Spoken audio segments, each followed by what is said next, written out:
All right, hello everybody. Welcome to the third lecture in our lecture series, Punjab and the World, History, Migrations and Politics, which explores the modern history of the Punjab as well as Punjabi migrations in global and transnational contexts.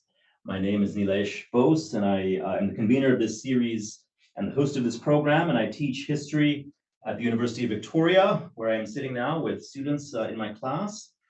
And my own research features modern South Asian history, history of migrations, and aspects of global history. In keeping with recent tradition, our speaker today will speak for the first part of this program for approximately 25 to 30 minutes, followed by an open Q&A moderated by myself, ending at about 3:15 Pacific time. And when we open for Q&A, I'll ask all of those with questions to use the digital hand function and to wait, and I will call on everybody in order. And just so everybody knows, the program here is being recorded, and I will ask everyone to ensure that their audio is turned off during the speaker's presentation. And before we begin, I would like to acknowledge with respect the Lekwungen peoples on whose traditional territory this university stands, and the Songhees, Esquimalt, and Wasanich peoples whose historic relationships with the land continue to this day.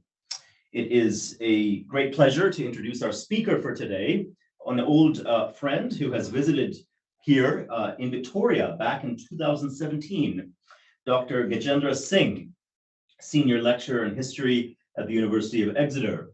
Dr. Singh is a specialist in modern South Asian history, histories of colonialism, and histories of the Indian Army. He is the author of the 2014 monograph, The Testimonies of Indian Soldiers and Two World Wars Between Self and Sepoy, as well as numerous articles on military history, the history of martial races, and the history of overseas migration. His current research features the Ghadar movement, the most significant anti-imperial movement, revolutionary movement in India during the First World War. As a reminder, we'll begin now with Dr. Singh and turn to Q&A at approximately 3 p.m. Pacific time, and we will endeavor to close the session by approximately 3:15 Pacific time. And at this point, I will turn the Zoom room over to Dr. Singh. Thanks very much, Neilesh, for the kind introduction. I'm just going to share my screen. Hopefully you'll see a presentation.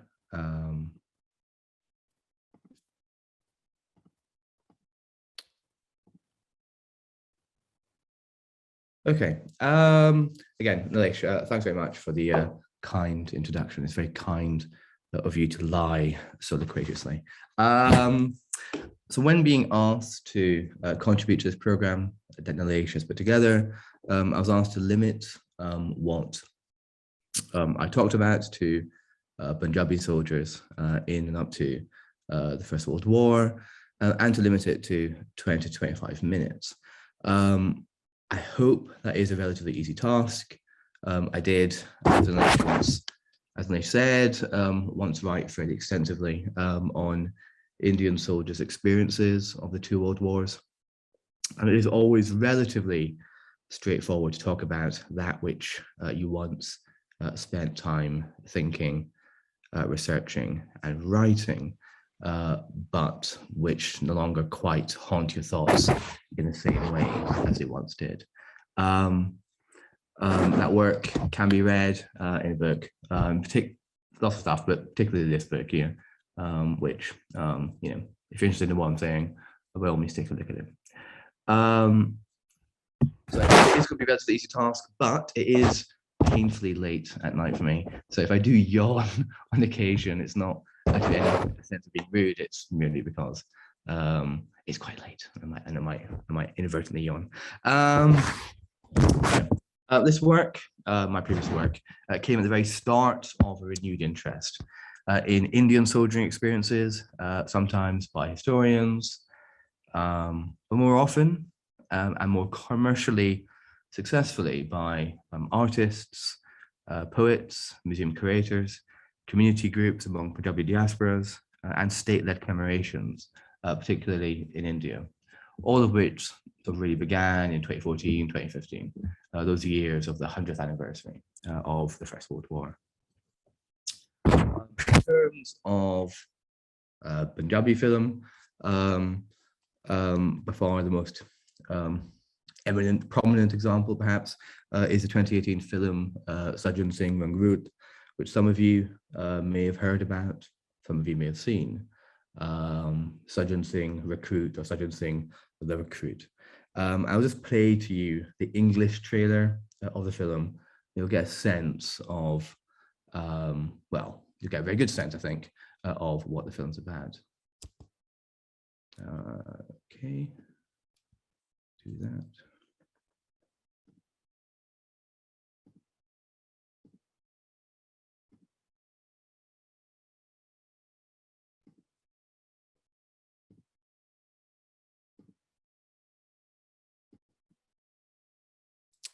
I hope you can see the video, because I'll give you a thumbs up. I'm hoping that's the case. Yep, just hasn't started. There we go.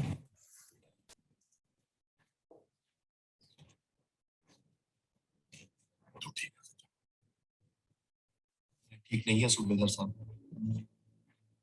सारी रात सौ नहीं पाया, अख बंद करता तो मैनू धीरा दिखदा, शहीद हुए हर फौजी दा मुंह मेरे अखा मुरे आउंदा सूबेदार साहब। जंग दी सच्चाई है पुत्रा, हाँ ਇੱਥੇ ਹੀ ਬਚ ਸਕਦਾ ਹੈ ਜਿਹੜਾ ਹਿੰਮਤ ਨਾਲ ਕੰਮ ਲਵੇ। ਸਾਡੇ ਡੁੱਲੇ ਖੂਨ ਦੀ ਕੋਈ ਕਦਰ ਵੀ ਪਊਗੀ।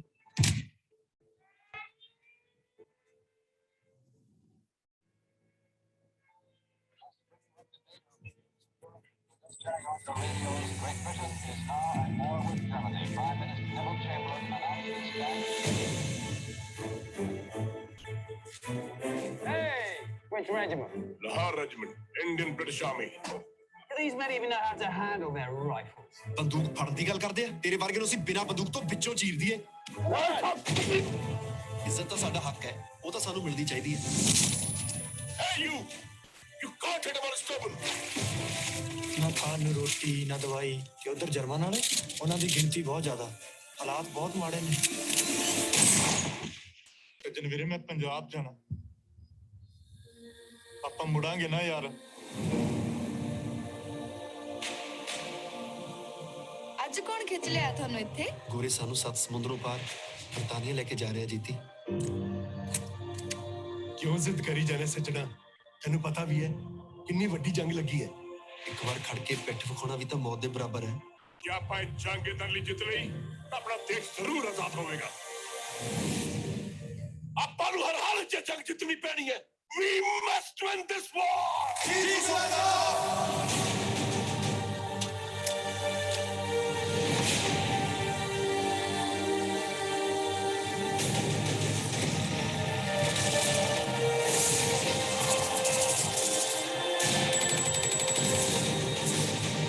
ਜੇ ਜੰਗ ਕੱਲੀ ਹਥਿਆਰਾਂ ਤੇ ਬੰਦਿਆਂ ਨਾਲ ਜਿੱਤੀ ਜਾਂਦੀ ਨਾ, ਤਾਂ ਬਾਬਾ ਬੰਦਾ ਸਿੰਘ ਬਹਾਦਰ ਕਦੇ ਸਰਹੰਦ ਨਾ ਫਤਿਹ ਕਰ ਪਾਉਂਦੇ।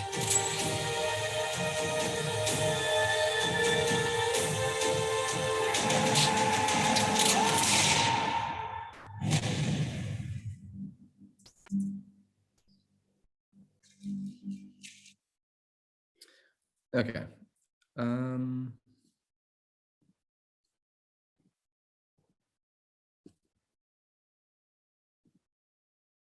So I'm hoping we're back to the slides, right? Yes, good.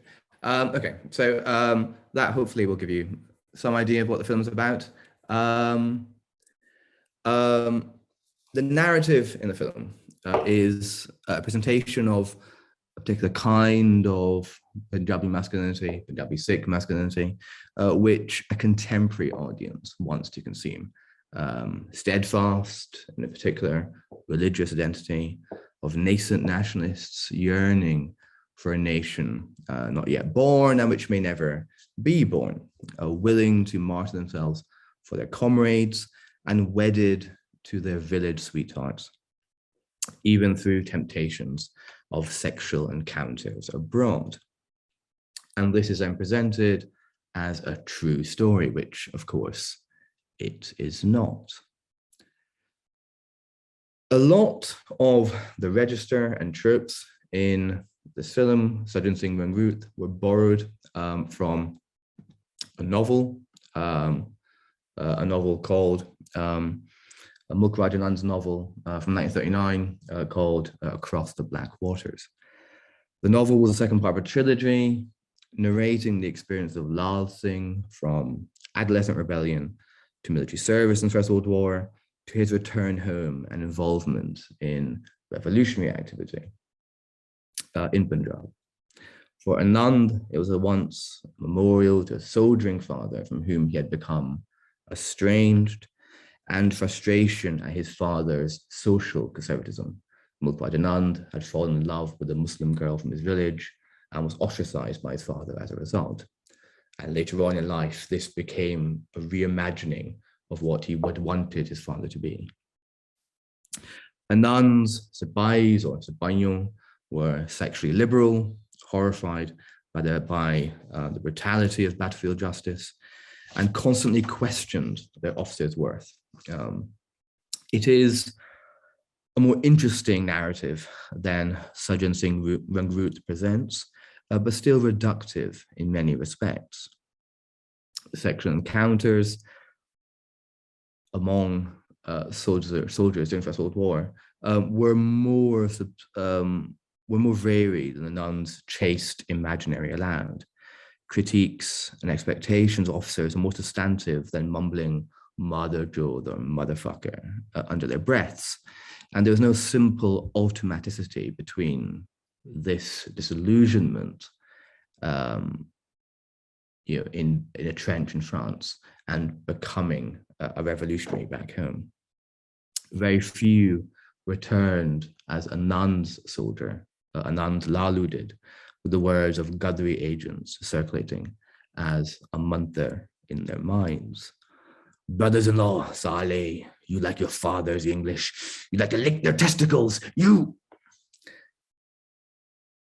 My purpose in beginning with these two examples of how Punjabi soldiering experiences have been packaged and presented is to show that there is nothing particularly new in trying to force constructs of this particular past into what can be quite crude acts of speech, but also that the real everyday testimonies of Punjabi soldiers at that time contain complexities of being and thought that are more complex than the real stories of film and literature.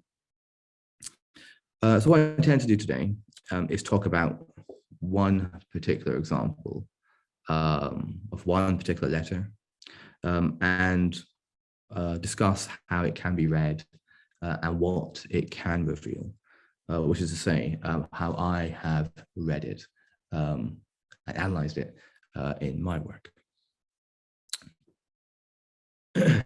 On the 11th of July 1916, Captain G. Tweedy,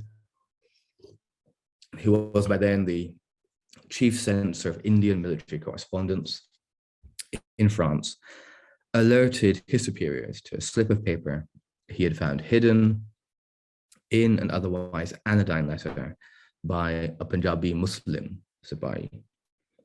It was the nature of the concealed missive, as much as the fact that it was hidden, that alarmed Tweedy. It took the form of a message that had been relayed from the Prophet Muhammad, and the injunctions contained therein directed the Muslim soldiery of British India to put their loyalty to their faith before any loyalty to their Sahibs. And this is the letter, this particular chain letter. I, Sheikh Ahmed of Medina, saw in a dream the Prophet reading the Quran. He said to me, Sheikh Ahmed, I am weary beyond all measure of their sins. Between 2 Fridays, 9 lakhs of people died, of whom only 70,000 were in the true faith, and all the rest were kafirs. God Almighty sent the angels to me with the following message. Muhammad, look at the condition of your followers. I can bear it no longer, that I have to change the state of things because your devotees are full of sin. They have given up their prayers and do not give the zakat to the poor. They devote themselves to theft and backbiting, fornication, false evidence, eating swine's flesh, and misappropriation of others' property. They do not keep their caste and do not give alms to the poor and disobey my orders. They're too much devoted to the world. In fact, all Muhammadans are guilty of these sins. Therefore, I think it necessary to change them into the original type of Muhammadans. His Highness the Prophet prayed God to bear with his people and promised to issue further instructions to Islam and said, if they do not hear this last injunction, then thou art the master, do as thou pleasest. Then the Prophet said to me, instruct all the followers of Islam that the day of judgment is at hand, and the sun will soon rise in the west, and the mountains will begin to burn. These are the signs of the end of the world. Now I issue clear orders to the faithful to avoid the sins I've mentioned, and that they should call to mind the manifold pains and anxieties the Prophet has undergone for their salvation. The Muslims want the Prophet to spend all his time in begging God's forgiveness for their sins. The Prophet has clearly said that if you do not obey this last call, you have nothing more to do with you, and will implore the Almighty no more fear. Whoever will copy this message and circulate it from city to city and read it out to others, the Prophet will stand by him in the last day. And who does not do this will be his enemy, and he'll do nothing to save him, however regular and abstinent his life may be. Sheikh Ahmed takes a solemn oath that this dream is true, and that if it's not true, he prays God to smite him dead as an unbeliever. This news has come from Medina the Holy, impress on every Muhammadan to obey the instruction if he wishes to escape from hellfire. That this letter was written, posted, and recorded at all was due to particular and peculiar discourses of colonial military paternalism in the colonial Indian army. Indian Sabais were the epitome of Kipling's half savage and half child, in need of a nurturing, civilizing hand and back of the hand discipline. They were both to be provided with more generous welfare provisions and disciplined more harshly than their white peers. Flogging, for instance, was still used as summary punishment in the Indian army until 1920. The attitude of the Indian army towards letters by its soldiers was shaped by these discourses of military paternalism. From the beginning of the First World War, the Indian army encouraged its soldiers to write home to assuage feelings of anxiety, loneliness, and despondency. The army provided green-colored self-sealing letter cards in which soldiers were encouraged to scribble their thoughts once per week. Military officials remarked some amazement at the number of Sabais that had learnt to write, just so that they could pen their own letters. Soldiers keenly requested language primers and newspapers, and even took to incorporating French phrases in their prose to add to or cover any gaps in the knowledge of their vernacular. Of course, people would laugh, but ça n'a fait rien. For those that remained illiterate or unable to write a full letter, there was an intimate shared literacy that accompanied the asking of a friend or acquaintance in the platoon to help pen a letter, a collective literacy of shared language, metaphor, and sentiment. By the autumn of 1915, there were up to 50,000 letters being written by, to, and between Indian soldiers in France every week. And one would expect tens of thousands more from Sabais in South Africa and the Middle East. But although Sabais, Indian soldiers, were allowed to speak, they were never permitted to speak freely. The decision to allow Indian soldiers to voice their fears and concerns was made to further institutionalize and perfect military paternalism. After Indian soldiers arrived in France in the winter of 1914, their letters were no longer to be censored as they were in British battalions by an orderly reading out aloud a selection of letters to a junior officer who's entrusted to excise any that betrayed operational details. In the Indian Army, a special chief censor of Indian mails was appointed, whose purpose, with the help of his staff, was to read, analyze, translate, and record every letter sent by and to a soldier in the field.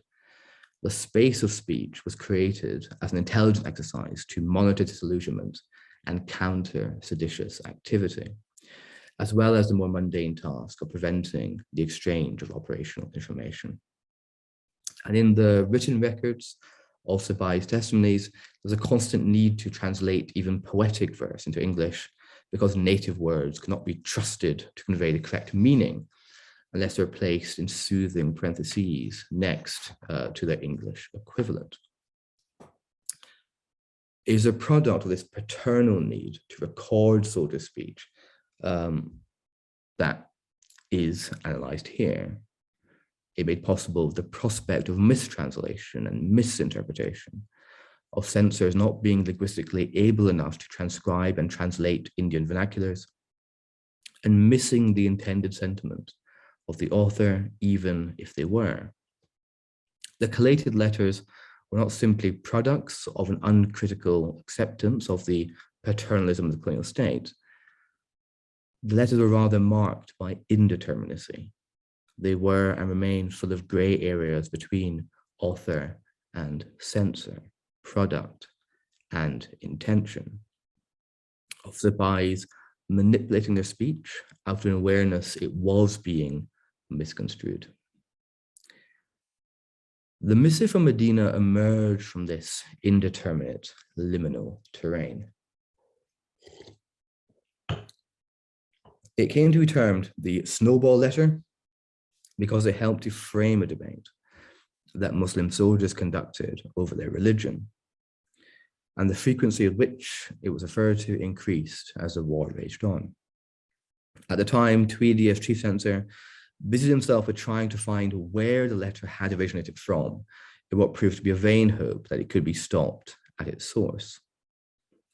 For the purposes of this sort of short paper or lecture, however, the precise origins of the missive are unimportant, as it was read, received, and transmitted by soldiers.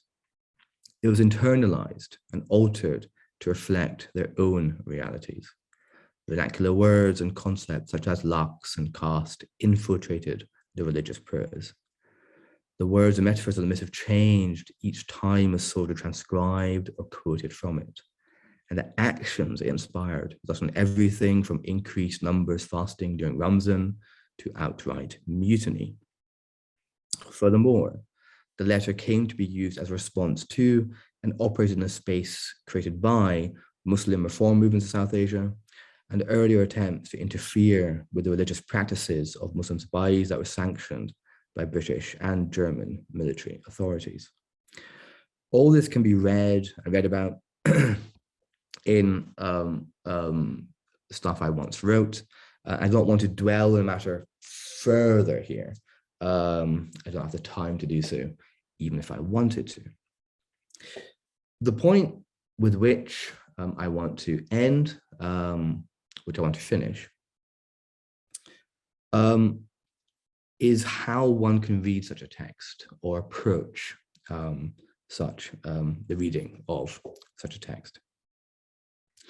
The Snowball Letter is merely one example of the depth of the frustration of colonial officialdom and the depths of soldiering polysemy. Soldiers' letters as a whole, although censored and conditioned, translated and retranscribed, contained and continue to contain references to unknowable spaces and shared memories. Shared truths and knowledges were often elided over or only tangentially mentioned. You will understand what I mean. Think over what I say. Each invocation of collective memories and spaces allowed for specific meanings and ideas to be relayed that were only partially decipherable by the censor, and which can only be guessed at by readers of the material today. The fact that military letters were conditioned and regulated by the army, but rarely interrupted and excised, provided a greater incentive for Sabhais to use only partially interpretable language and concepts. And it caused a deep, irresolvable frustration in the office of the chief censor. The first extract illustrates how almost impossible it is for any censorship of Oriental correspondence to be effective as a barrier Orientals excel in the art of conveying information without saying anything definite. This frustration was compounded further with the appearance and then reappearance of the Snowball Letter. It proved impossible for the chief censor to regulate and stop, and the missive came to be termed the Snowball Letter because of the frequency which it was transmitted and referred to as the war continued.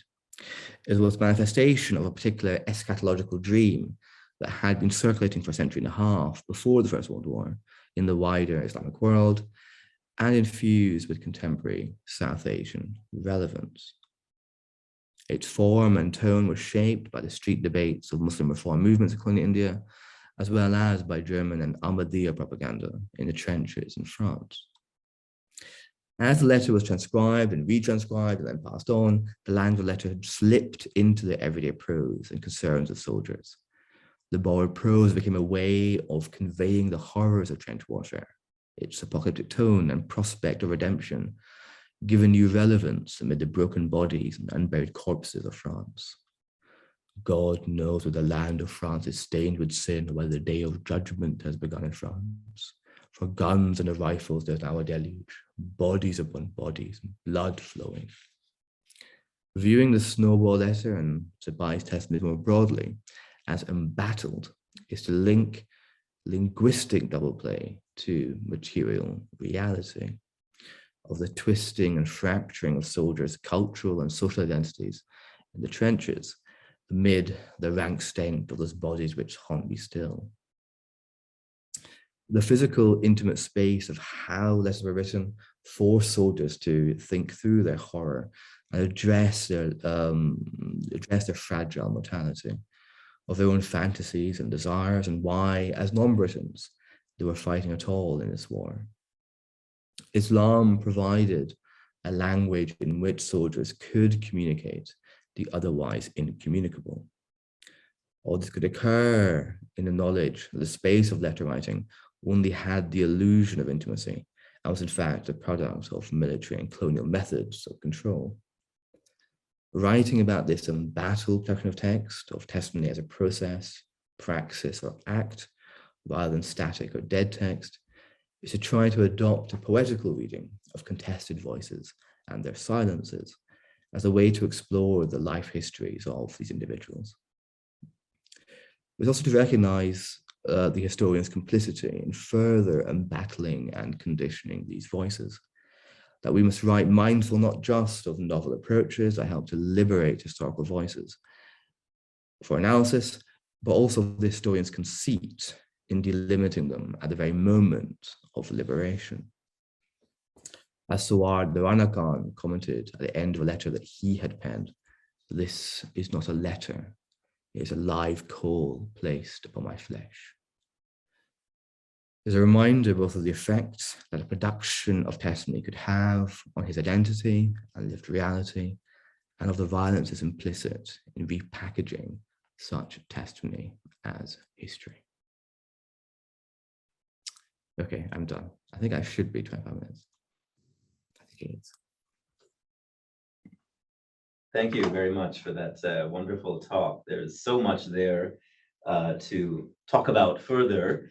And as people are gathering their thoughts and thinking of potential questions, I'd like to pose a few reactions and a question to you about this. One, as you began your talk with the popular sphere of packaging and then moved into the world of documented history, could you speak back to how the popular repackages this history, especially at the level of how sexual transgression and spaces of transgression did not seem to appear in the popular narratives of this time?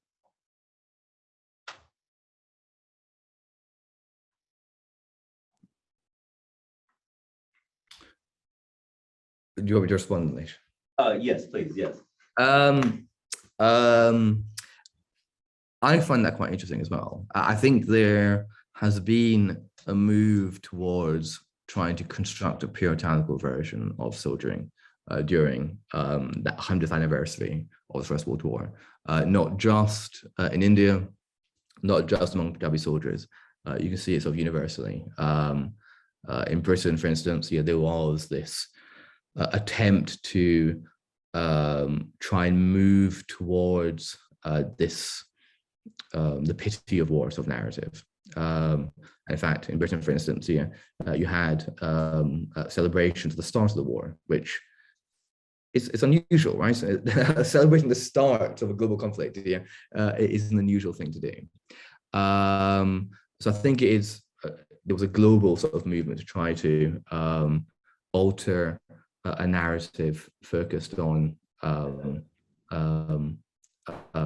the pitiable nature of the First World War. That's partly led to this. And second is, I think, when it comes to particularly Punjabi Sikh narratives, which have tended to predominate among Punjabi narratives of the First World War, it's linked to among Punjabi diasporas. It tends to be sort of linked to trying to impress a particular sort of Sikh nationalist perspective. In India, you have sort of competing claims. In the Indian state is trying to do this as well. But all of these sort of competing sort of nationalist claims of these sort of dead soldiers is about trying to construct a puritanical construct of who these guys were. Thank you. There's a lot there, and I'm going to indulge because we have the time, and I don't see anyone else with their hands up. So I'm going to also just ask a follow-up. You mentioned that there's a tendency to focus on the Punjabi Sikh narratives of this time, and interestingly, you chose to read a letter by a Punjabi Muslim soldier, and that speaks to the world of Islam. And often Punjabi Muslim soldiers are not focused on in these histories, even though the recruitment of Punjabi Muslims was much higher than that of Sikhs in most moments in the history of colonial India. And I'm wondering if you could speak a bit about those issues. How, for example, do Sikhs have a relationship to this history of these indeterminate spaces? Are there such indeterminate spaces for Sikhs as well that we could point to in terms of the history? Yes, but they're not going to be the histories that people necessarily want to fully recognize today. So bear in mind that when it comes to thinking about Sikh religious identity, now what people think of as Sikh identity is very much a Tat Khalsa identity, which is still identity information at this time. So what you're getting among Punjabi Sikh soldiers is not so much, it tends not to be so much about religiosities, it tends to be about language. So it's so the particular dialect of Punjabi, for instance. So you tend to get like formations around despairing about new recruits coming in from certain parts of Punjab that are junglis, that are from the jungle, if I can't speak proper Punjabi. You get this kind of narrative. You get narratives among Hindu Jat soldiers from Eastern Punjab and South Haryana. Also Dogras from Himachal Pradesh are also largely Hindu. Well, they are Hindu, but it tends to be a bit of loose categorization of Dogra. But there it's all about caste. You get sort of caste mobilizations occurring through colonial soldiering. So I think colonial soldiering, Indian Army, it's always been about various forms of negotiating identities, hyperextending certain identities. That continues to be the case now. It was the case then. I chose to sort of talk about Punjabi Muslim soldiers precisely for that reason. I didn't want to just sort of present this orthodox narrative that focused on Punjabi Sikhs apart. Not least because maybe people don't really recognize this, but even a Sikh battalion in the First World War had a company of Muslimans, or normally Punjabi Muslimans, attached to it. That was the nature of the colonial Indian Army. You'd always have another martial class as part of a battalion in order to use one against the other should mutiny break out. Great. Again, there's much to talk about with martial races as they get constructed just before this time period, and as you said, the diversity. I'm appreciating the level of differentiation amongst the soldiers of the colonial Indian armed forces and their experiences, which are also quite differentiated. I want to make sure that there's some time, if there's any questions here, any questions from the students or anyone else in the audience.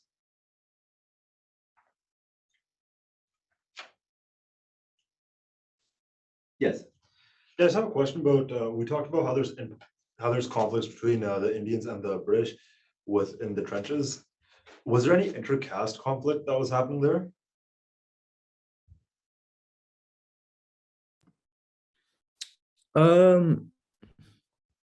Yeah, it depends what you mean by sort of conflict, I suppose. Yeah, but yes, always. Always. I mean, there is that now. If you know the Indian Army now, you get similar things. Always cast a cast on this. I mean, even in this letter, right, which is technically an Islamic triistic missive about the end of the world. Yeah, even there, caste comes in for people who are not meant to profess caste. Yeah, caste is everywhere in South Asia. Even in people who don't profess it. Yeah, you have regiments that are about that are caste regiments. Yeah, so what's now the Sikh light infantry was then the Musbi Ramgarhia regiment. Yeah, is a regiment of Dalit Sikhs and OBCs, and it sort of professes a martiality by dint here of this of being from ritually untouchable and low caste the status. Likewise, Hindu Jats in particular, it's all linked to sort of forms of caste mobility, caste mobilization.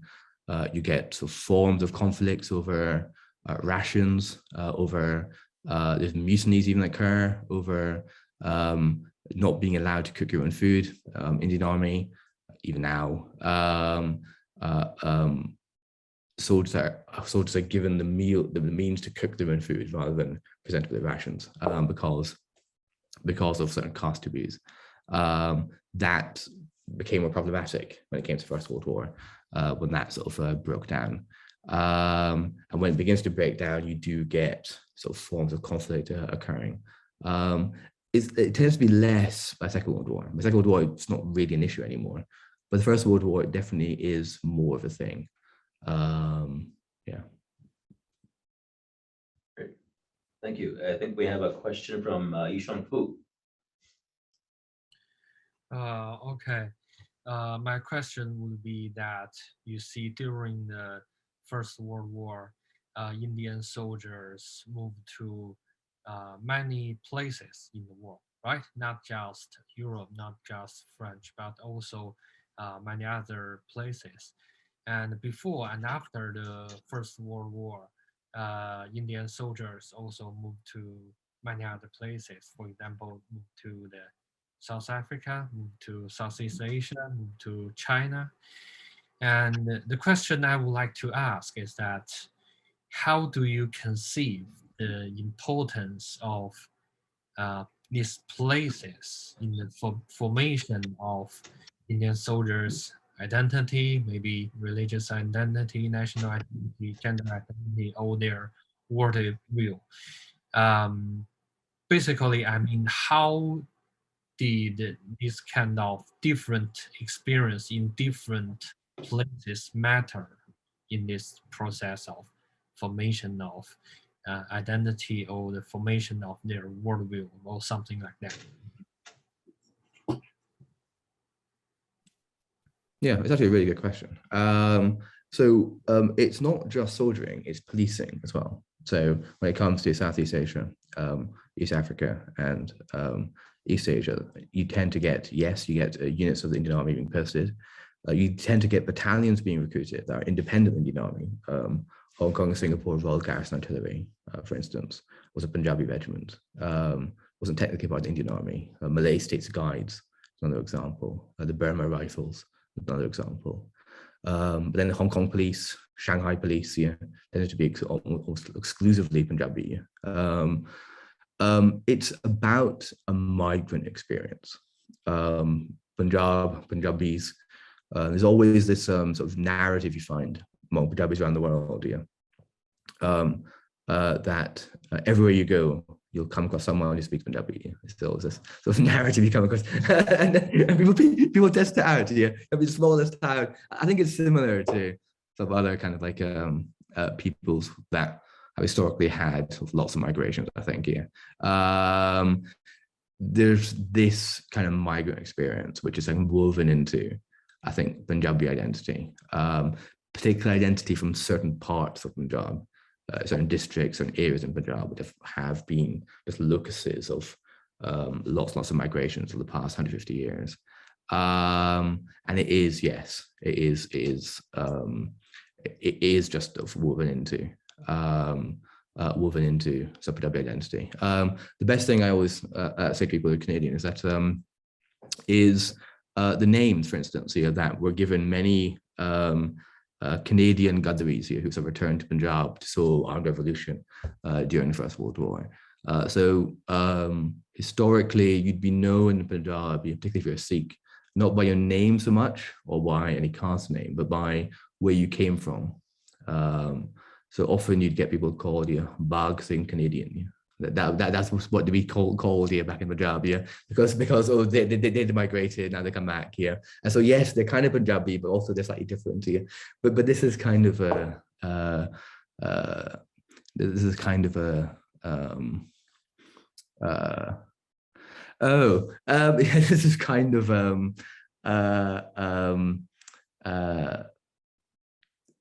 big thing, I think, and it is kind of woven into Punjabi identity.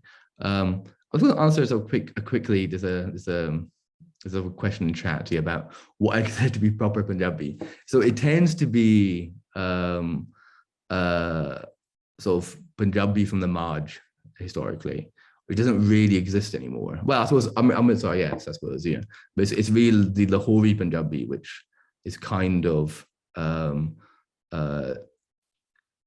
was regarded as sort of the purest form of Punjabi for partition independence and which doesn't really exist as such now, although there have been efforts in particular, particularly over the last 20 years, to try and document dialects that are dying out in Punjabi, and also musical traditions in particular that are sort of disappearing. So it's the Lahori kind of particular sort of pattern of speech that, particularly at that time, is regarded as the proper form of Punjabi, and that's linked to Singh Sabha movement, late 19th century, and the chief caste of Dewan as well. Can I just interject here and say, because we have encountered this a bit in our class, I would ask you to just briefly speak a bit about the significance of the Singh Sabha and the Tat Khalsa elements of history. It seems like they are actually quite central to almost everything that you have been discussing. Yes, well, in a way, so added to that, we can also add Muslim religious form movements as well, and also Hindu religious form movements in Punjab, Arya Samaj, what you're getting in 1920 in particular, Tablighi Jamaat among Muslims, which kind of spreads out elsewhere, the effects of Deoband and Deobandi ulema as well. I mean, what you're getting in that late 19th century is this kind of explosion of social, cultural, religious revivalism. And initially being spurred by Christian missionary activity, partly influenced by the Brahmo Samaj in particular, that's kind of filtering through parts of North India. And then you're getting mobilizations of communities against communities. With among Punjabi Sikhs, it tends to be what you initially have Punjabi Sikhs kind of being part of the Arya Samaj, the early Arya Samaj, and then sort of a breakage from the Arya Samaj when you have an Atma Shuddhi ceremony occurring in Lahore, in which there are Sikhs who are being having a beard shaven, the head shaven, and re-inducted into as pure caste Hindus. This then leads to a reaction, sort of texts like Hum Hindu Nahi, Kansing Naba. It leads to a sense of trying to distinguish a hard boundary to the idea of the Panth, the idea of the community of Sikhs. It's very similar to what happens in Islam in Punjab as well. We begin to get an attempt to try and really create hard boundaries between what is acceptable religion and what are unacceptable religiosities. So what are syncretic religious traditions sort of tend to die out or sort of be pushed beyond the fold. Sort of Saj Lawi, sort of Sikhism, I suppose, Nanak Panthis, Kabir Panthis, people who would sort of venerate the Sufi saint Kabir, people who would venerate Nanak, Guru Nanak, the first Sikh Guru, sometimes as a Sufi saint. So you'd get like a mixture of communities sort of venerating these individuals. That sort of tends to sort of die out. It's not completely dead, but as syncretic traditions, they tend to be sort of edged aside. And what you get are more puritanical, social, cultural, religious identities which begin to predominate. And that's really what this terrain of the First World War is kind of is representative of, really. It's about this. It's a part of this broader sense of religious identity formation that's happening in Punjab and also elsewhere in India. Yes, I have a question from Ben. How are Indian or Punjabi soldiers treated in the English periodical press at the time? That's a very interesting question. It's a difficult question to answer in full. When it comes to the treatment of Punjabi soldiers or any colonial soldiers, in the British press, you tend to have this sort of mixture of fantasy and anxiety, of fantasies and neuroses. I actually was initially going to present a propaganda cartoon, which you get an image of how being presented here. Initially, they're packaged very early on in the Empire Annual for Boys in 1915, for instance. You have long sort of panegyrics of the heroic nature of the Sikh and the Punjabi Musliman, for the edification of a certain class of boys to read in England. But by the same token, there are problems when these soldiers fail to live up to these fantastical constructions. So, for instance, particularly for the British, it's not surprising, particularly for the British, sex is a problem, particularly the idea of interracial sex, particularly, which is not surprising. I mean, soldiers to get together, that's what happens. Paris in particular, during the First World War, had this huge explosion of sex work. Over 1 million sex workers in Paris alone during the First World War. In particular, what you have is a real problem in Brighton, an imagined problem, when you're having Indian widows at Brighton having relationships with English women in Brighton. That leads to severe curtailment of any sort of liaisons with English women. You have persecution of one girl in Brighton for breaking this bylaw of traversing this sort of racial frontier. So it's very much this sort of mixture between fantastical construction and then anxieties when these soldiers actually turn up. And of course, no one really lives up here to these fantasies that were products of martial race theory. Well, we are just about at time. So if there are not any other questions, I'm going to ask Dr. Singh if he would like to leave this group with any final words.